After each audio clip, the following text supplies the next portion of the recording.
ونشوفوا كده عدد المتابعين وصل ولا لا. ما احنا برضو مش بنتكلم وخلاص، لان هو موقع النهارده الاول بدون حساب وهمي، التاني بحساب وهمي، بس الاتنين مكملين لبعض. خش كده هتلاقي ان الاعداد وصلت، الاعداد شكلها حقيقي. اللي بينزل صورة واللي بينزل فيديو هو بالفعل شخص متواجد على منصة انستجرام، وليس مثلا حساب وهمي او حساب فيك. فالطريقه بتاعت النهارده هتفيد الناس اللي فعلا مهتمه بزياده المتابعين، مهتمه بريتش الاكونت. حد من صحابك عايز يبحث عنك فهيلاقيك من اوائل الناس اللي هتظهر له في البحث.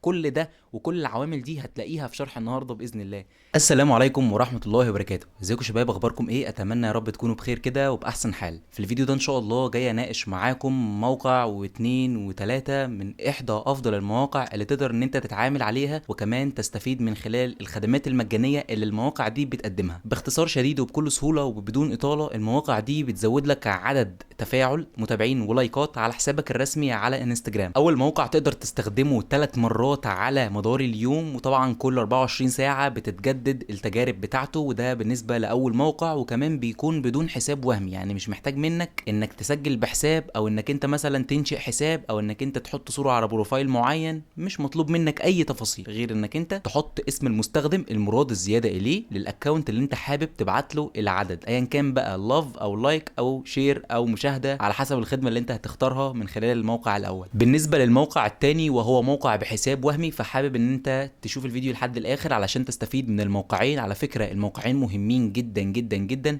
في الشغل المجاني. صلى على النبي واذكر الله عشان كده ربنا يبارك لنا في اللي احنا بنعمله. وما تنساش كمان تعمل تعليق. شكرا جدا جدا على الجمال اللي قدامي ده على الشاشه بصراحه. ناس جميله جدا بتعمل تعليقات اجمل، والتعليقات كلها بتوصلني لان انا بيبقى عندي نوتيفيكيشن كده على الموبايل بيظهر لي كل الكومنتات الايجابيه والكومنتات السلبيه اللي انا برضو بظبطها، برضو يعني برد على كله. فالحقيقه والله بجد بكون مبسوط جدا جدا من ردود الفعل دي، واتمنى ان شاء الله اكون عند حسن الظن دايما انا ومحتواي. كلامي هنا بقى على الشغل المجاني. عايزك بقى لو انت مثلا صاحب بيزنس تجاري او صاحب ستور هدوم ملابس احذيه، حد مثلا شخصي عايز ازود متابعين يا عم على لايكاتي على ريتش للاكونت مثلا، فشوف الشركه اللي جايه دي تقدر ان انت تتعامل معاهم، وافهم بقى التفاصيل انك ازاي تتواصل معاهم وعلى منصه ايه بالظبط، وكمان القبل والبعد.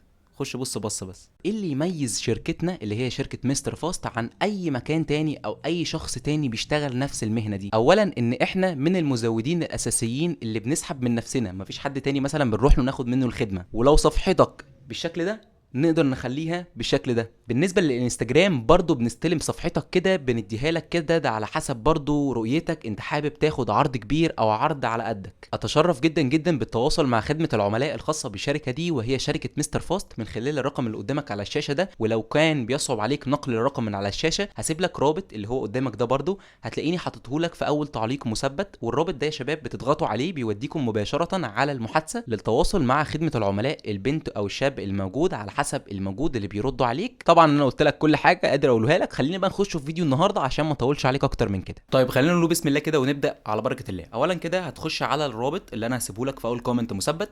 بس خلينا نشوف الانستجرام الاول اللي احنا عايزين نزودوه. اوكي، ده انستجرامي الشخصي اللي هو انستجرام بيدو اندرسكول حسن زيرو اللي انتوا عارفينه. تمام.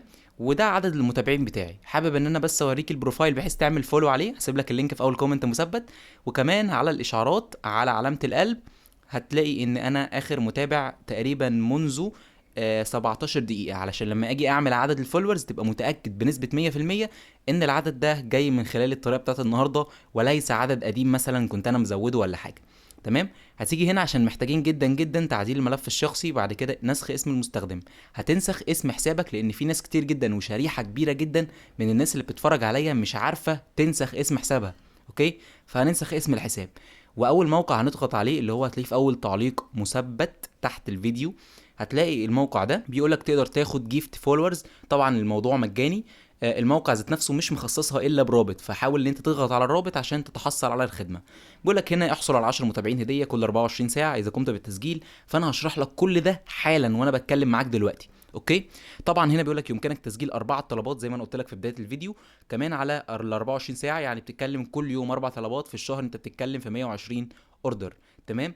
طبعا 120 اوردر اضرب بقى 120، فانت بتتكلم في 10 متابعين.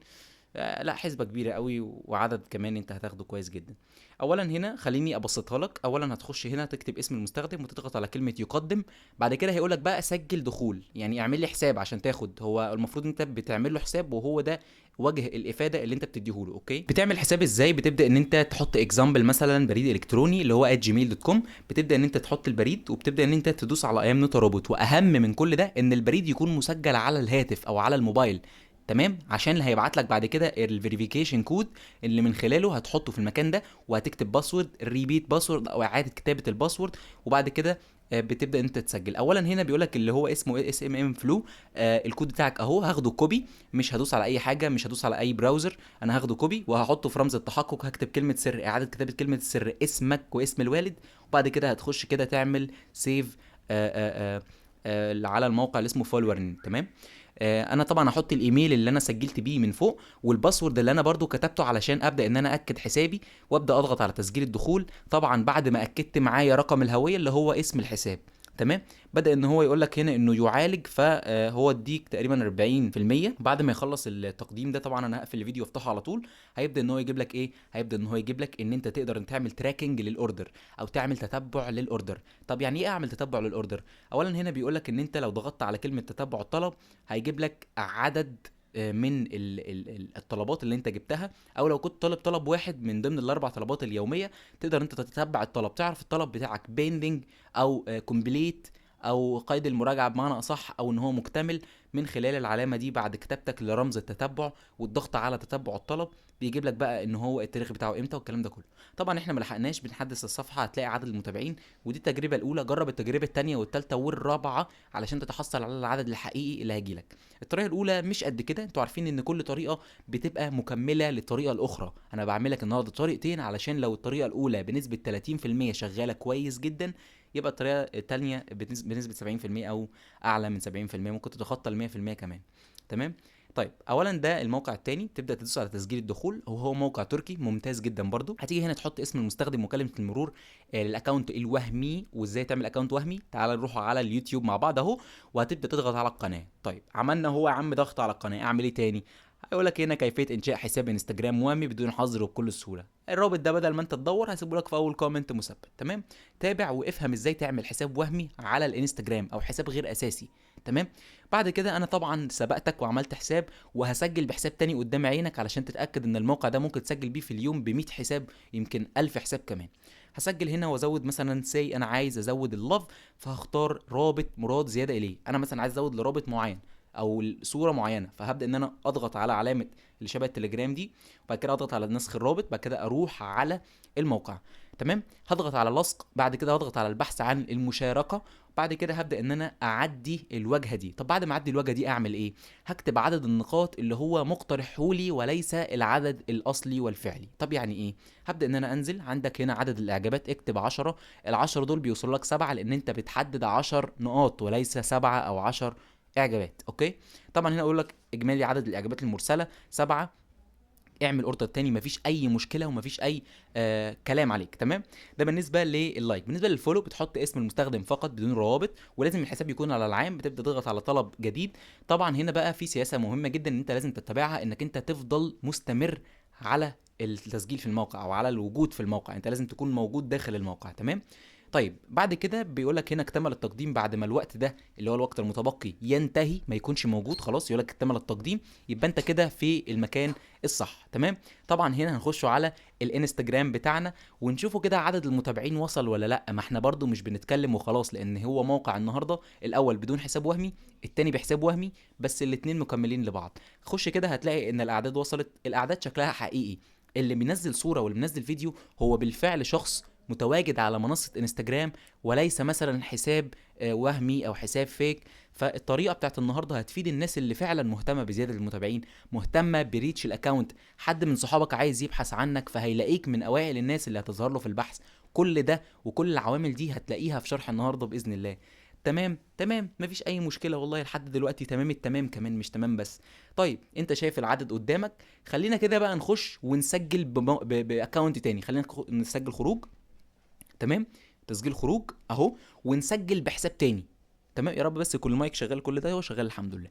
هتبدا تضغط على كلمه تسجيل الدخول وتسجل بحساب تاني. ركز بقى، اهو جاب لك كل التفاصيل اللي موجوده في المره الاولى اللي احنا سجلنا من خلالها وزودنا من خلالها، على المره الثانيه 50 كريدت، 75 كريدت، 25 كريدت، 100، 500، 100، 250، كل ده جابهولك، انت متخيل؟ فتقدر تزود، تقدر تعمل نفس الخطوات بحساب جديد، كله بسهوله وكل بساطه. وهوريك دلوقتي حالا كمان لما العدد يوصل، عشان تتاكد ان انت لما تعمل 20 لحتى 100 حساب والمليون حساب هتسجل برضه. عرفت؟ فده كان كل حاجه في فيديو النهارده. بس قبل ما اقول لك سلام وقبل ما اقول لك سلام عليكم، حدث الصفحه كده هتلاقي ان العدد زاد مره تانية، لانك ليك في اول موقع 4 مرات وتاني موقع ملكش ليميت. خش على عدد المتابعين، العدد اللي بيوصل للناس المهتمه بس بعدد انك ازاي تزود المتابعين، وايه هي الاسس او الاساسيات اللي انت تتبعها في موقع النهارده. طبعا انا قلتها لك كلها، وكمان ذكرت لك كل تفصيله في الموقع مره واتنين والتالتة في الموقع التاني.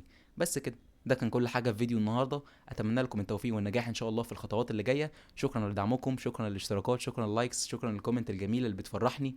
وعلى كل حال، السلام عليكم ورحمه الله وبركاته.